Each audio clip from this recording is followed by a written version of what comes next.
Before we get into the video, guys, I have a new Discord server. The link to join this will be in the description. We will be able to talk about different stuff with college basketball and do Q&As, and I'll announce my videos and stuff like that. So make sure you click the link to join the Discord server. Let's get into the video. March has arrived, and it's time to score big on the nonstop action with MyBookie. MyBookie is the best place for you to cash in on the insane buzzer beaters, huge upsets, and white-knuckle finishes. They offer live betting on every game, bracket challenges, national championship futures, and more. You can bet on almost anything, including the Democratic nomination, the presidential election, even the name of the next pope. As you can see right here, you can vote for Donald Trump or Bernie Sanders. You can bet on them. MyBookie caters to all players. Whether you research each matchup or you fill out your bracket based on the mascots, MyBookie has something for you. Join now and start winning today. Visit mybookie.ag up in the search bar and use promo code SuperCeltic24 for a 50% deposit bonus. That is promo code SUPER. Sup guys, it's Alex here, and welcome to the March 9th edition of the Bracketology. We are now less than 1 week away from Selection Sunday, and I cannot be more excited. We are so close to Selection Sunday. I will be uploading Bracketology updates every single day this week, and I'll be releasing the Big 10, Big 12, and Pac-12 conference tournament prediction videos today as well. And then tomorrow we have the CBS Bracketology most likely, plus the A10 and American conferences. We may have a couple more depending on what happens, but that's the plan for the upload schedule here for a little bit. And there hasn't been too much of a change in the Bracketology, just because I think really only the Big 10 had regular season games yesterday that would have an impact on the conference tournaments and the Bracketology itself. But as you can see, there's been a ton of movement over the course of the weekend. I mean, the up arrows and down arrows are still there from the course of the weekend, but we still have some new movements with teams that are new to the field because they won their conference, and then teams that are moving up and down just because of the bubble and stuff. As you can see up here in the Midwest Regional, which is the Kansas Regional, I will be going to both the Sweet 16 and Elite 8. It is finally decided. I've been saying for a while I'll be going to the Elite 8, but now I will be going to the Sweet 16 as well. Now I'm super excited for that. Hopefully Kentucky gets put in there. I'm a big Kentucky fan, but we'll kind of see what happens with that. So we have Kansas as the 1 here. Then we have West Virginia is now up to a 7, as you can see. Utah State is new to the field as a 10, and then we have Creighton moving up to the 2. Then down here in the East Regional in New York, we have Dayton taking over the 1 line from San Diego State. That was the same thing as yesterday, whatever. But it's still pretty important. If you didn't watch yesterday's video, you wouldn't know that. So now Dayton is now up to a 1 seed. Then we have Cincinnati new to the field as the 12. They are currently the automatic qualifier from the American Conference, since Tulsa lost to Wichita State yesterday. So that's why they are in as the 12. Then Vermont is down to a 13. Marquette's down to a 10. Kentucky's up to a 2. Then over here in the South Regional, up in the top right, we have Baylor remaining the 1. Little Rock down to a 16. LSU up to an 8. Rutgers up to a 9. Auburn up to a 5. Liberty up to a 12. Virginia is now up to a 6. Then the playing game is Stanford and Indiana. Providence is up to a 7. Arizona State's up to a 10. Then over here in the West Regional, we do have Gonzaga as the 1. Arizona and Oklahoma are moving down and up respectively. Louisville is down to a 4. Penn State, after that horrible loss, Northwestern is down to a 6. Then the playing game there is NC State and Texas. Seton Hall is down to a 3. Colorado's down to a 7. Texas Tech is down to a 10. A lot of downward moves in this regional. And then San Diego State is down to a 2. That's probably honestly the best draw for San Diego State, being the 2 seed out west instead of the 1 seed out east with like Duke or something like that. So they can get tons of their fans there and then hopefully will them to a victory, but we'll kind of see what happens. Then we'll take a look at the bubble. Last 4 byes are Marquette, who is kind of falling off the map. They've lost 6 out of 7. They don't have too much momentum heading into the postseason. Then Arizona State, Texas Tech, and UCLA.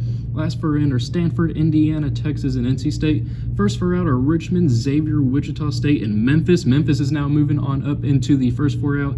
Then the next 4 out are Mississippi State, Tulsa, Purdue, and then Northern Iowa, who lost in their conference tournament. They have no more games, and they're at the mercy of the selection committee, and I highly doubt they'll actually make it. So this may be the last time you see Northern Iowa in the Bracketology update.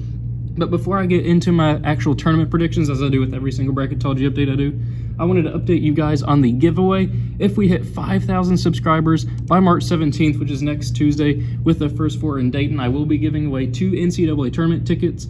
I'll be doing 2 separate winners, getting 1 ticket each. We are now at 4,500. We are almost halfway there. I think we started out around the 4,000 mark. So we just have 500 more subscribers to go in the course of 8 days. I think we can do it. We've gotten like 70 over the past day. I think yesterday we had like 4,430, something like that.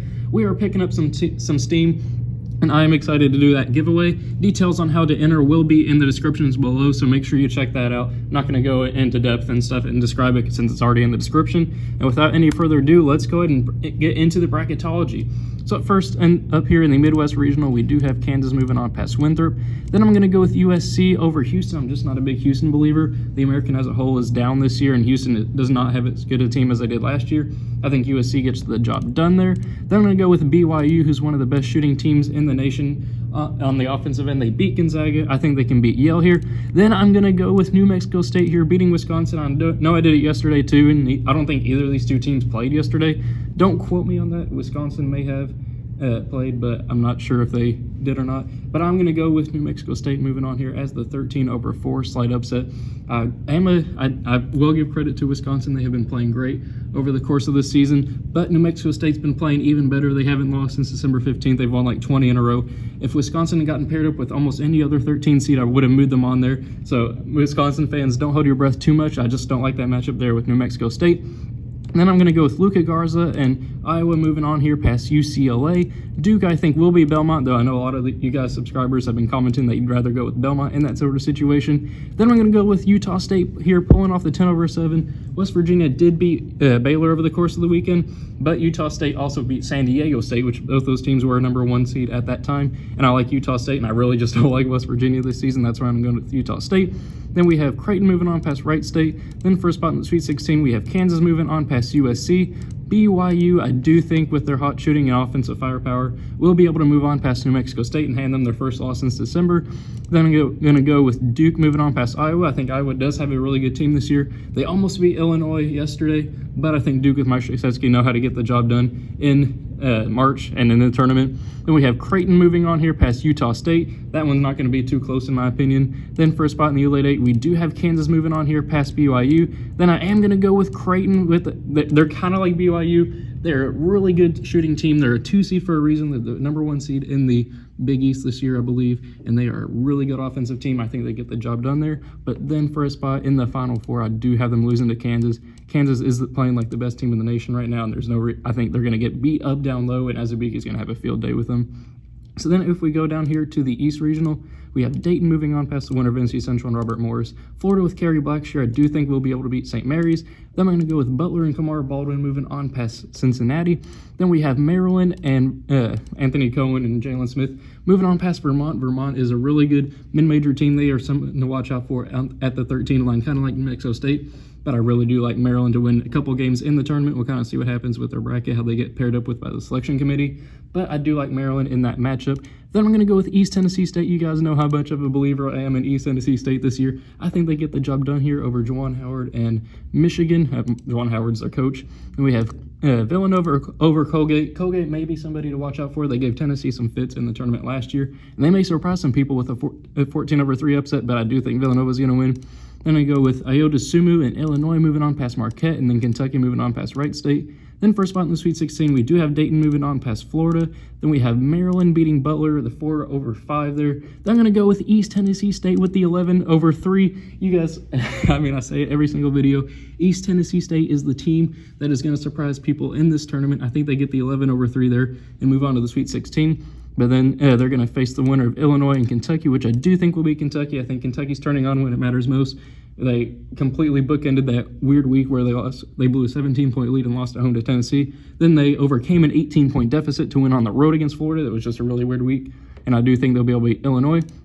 And then for a spot in the Elite Eight, we do have Dayton here moving on past Maryland. And then we have Kentucky moving on past East Tennessee State. I think East Tennessee State's Cinderella run is going to come to an end there. But then for a spot in the Final Four, I really want to go with my Wildcats, but they are just a bit inconsistent at this point right now. I don't know which of those two teams is going to show up, the one that blows a 17-point lead or the one that overcomes an 18-point deficit. But I do think Dayton with Obi Toppin, there's no reason to bet against them right now. They're one of the hottest teams in the nation, and I do think they'll make the Final Four. So then over here, if we go to the top right regional in the South, we do have Baylor facing off against Little Rock, and I think that one's pretty obvious who's going to win that. We're going to go with Baylor moving on there. Then I think that Rutgers will end up beating LSU in the 9/8 slide upset there and getting their first tournament win in a long time. Then I'm going to go with Liberty here, pulling off the 12/5 upset over Auburn. I think Auburn can be a team that could surprise people and make the Sweet 16, or they can be a team that gets upset first round. It just depends on how Okoro and a lot of their hot shooters play. They're a team that relies a lot on the three-point shot. It'll be interesting to see how that plays out. And then Liberty won their conference tournament to be in the tournament. They don't have to worry about at-large bids at all. Then I'm going to go with Oregon moving on past North Texas. Then we have Virginia moving on past Stanford, who I think will be Indiana in that playing game. Michigan State will beat Bradley. Then I'm going to go with Providence here beating Arizona State, and then Florida State beating North Dakota State. Then first spot in the Sweet 16, we have Rutgers pulling off the 9/8 monumental upset. Rutgers has been surprising a lot of people this year, and I think Baylor is limping into the tournament at this point. They've lost like 3 out of their last 5. I think that Rutgers could surprise them, and Baylor's right for an upset. I think the 9/1 happens here, and Rutgers gets the job done. Then I'm going to go with Oregon with Peyton Pritchard moving on past Liberty. Michigan State, I think, will handle Virginia here. I think they shouldn't struggle too much. Then we have Florida State moving on past Providence, so Providence is a team to watch out for with a potential 7/2 upset pick. But then first spot in the Elite Eight, we do have Oregon moving on past Rutgers. I think Rutgers' run comes to an end there, but no shame to them if that's the case. Then we got Michigan State here moving on past Florida State, setting up a matchup of the green teams here with Oregon and Michigan State. And I am going to go with Michigan State. Michigan State is one of the hottest teams in the nation right now. They are playing fantastic. They clinched a share of the Big Ten title, and Cassius Winston, I think, is going to try to get them a national championship in his final season. And then if we go down here to the West Regional, we have Gonzaga moving on past the winner of Prairie View, A&M, and Siena. Then I'm going to go with Arizona and Nico Mannion moving on here past Oklahoma, who had to overcome like a 20-something point deficit to TCU just to win and avoid a bad loss. Then I'm going to go with Ohio State beating Stephen F. Austin, who's another one of my favorite sleeper teams, along with East Tennessee State. I really like Stephen F. Austin this year, just not in that matchup there against Ohio State. And I think that Louisville is going to beat Akron. Then I'm going to go with the winner of NC State and Texas, whoever wins that game, which I think is a 50-50 toss-up at this point, upsetting Penn State. Penn State is not looking too good right now. They just lost to Northwestern, who's like 9-20 and one of the worst teams in the Big Ten. I think that's going to be right for 11/6 upset. Then we have Seton Hall moving on past Hofstra. Colorado beating Texas Tech. I think normally I would have gone with Texas Tech there, but I think they've lost 3 in a row, and Colorado, I think, can get the victory here. And then I'm going to go with San Diego State moving on past Eastern Washington. And then first spot in the Sweet 16, we have Gonzaga moving on past Arizona. Ohio State moving on past Louisville. Then I'm going to go with Seton Hall here, moving on past the winner of NC State and Texas. Then San Diego State, I will beat Colorado. Then first spot in the Elite Eight, we do have Gonzaga here moving on past Ohio State. Then I think that Seton Hall will pull off the slight 3/2 upset over San Diego State. I don't know if I'd call that an upset. But then for a spot in the Final Four itself, I am going to go with Gonzaga here. Actually, you know what? I'm going to switch it up and go with Seton Hall. I think Miles Powell is going to lead them in his senior year to the Final Four, similar to Cassius Winston and Michigan State. I think in the last bracketology that I did, I had Gonzaga winning the national championship, but now I have them losing in the Elite Eight, even though they didn't lose or anything like that. It's just the way the bracket goes and whatever I'm feeling like at the moment. So now our Final Four is Kansas versus Dayton, and then Michigan State versus Seton Hall. And I'm going to go with Kansas moving on. I know I think I picked Dayton yesterday, but I'm going to go with Kansas here. I keep switching back and forth. That matchup is like a 50-50 for me. If Obi Toppin can lead Dayton, I'd really be rooting for Dayton in that matchup, but I do think Kansas is going to win at this point in time.